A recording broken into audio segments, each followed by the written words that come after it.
হ্যাঁ, এখন আমরা 26 নম্বরে গ নম্বর অঙ্কটা করবো। বলছে বর্গক্ষেত্রের পরিসীমা নির্ণয় করতে। আচ্ছা, পরিসীমা বের করার আগে আমাদের বর্গের এক বাহু দৈর্ঘ্য বের করতে হবে। তাহলে যেহেতু আমাদের বর্গক্ষেত্রে কোনো বাহু দৈর্ঘ্য দেওয়া হয়, তাহলে মনে করি বর্গক্ষেত্রের এক বাহু দৈর্ঘ্য ক মিটার।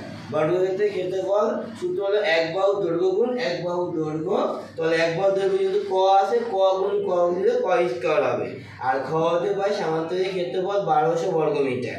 যেহেতু কোশ্চেনে আমাদের দেওয়া আছে সামান্তরিকের ক্ষেত্রফল বর্গক্ষেত্রের ক্ষেত্রফল সমান, তা যেহেতু সামান্তরিক ক্ষেত্রফল বর্গক্ষেত্রের ক্ষেত্রফল সমান, তা প্রশ্ন মতে বর্গক্ষেত্রের ক্ষেত্রফল ক স্কয়ার ইকুয়াল টু সামান্তরিক ক্ষেত্রফল 1200 হবে। তাহলে এই ক স্কয়ার কাটার জন্য আমরা কি করবো, বর্গমূল করবো। তাহলে ক স্কয়ার বর্গমূল দিলে ক হবে, 1200 বর্গমূল 34.46 হবে। তাহলে বর্গক্ষেত্রের এক বাহু দৈর্ঘ্য আমরা বের করলাম। তাহলে আমাদের পরিসীমা বের করতে হবে। বর্গক্ষেত্রের পরিসীমা সূত্র হলো 4 গুণ এক বাহু দৈর্ঘ্য। তাহলে 4 গুণ এক বাহু দৈর্ঘ্য হলো 34.46 মিটার পাই। তাহলে 4 কে 4 দ্বারা গুণ 4 4 16, হাতে আমার 1, 4 6 24, 24 আর 1 হলো 25, হাতে আমার 2, 4 4 16 আর 2 18, হাতে আমার 1, 3 4 12 13। তো 13 লিখলাম। 13 লেখার পরে আমাদের দশমিক বসাইতে হবে।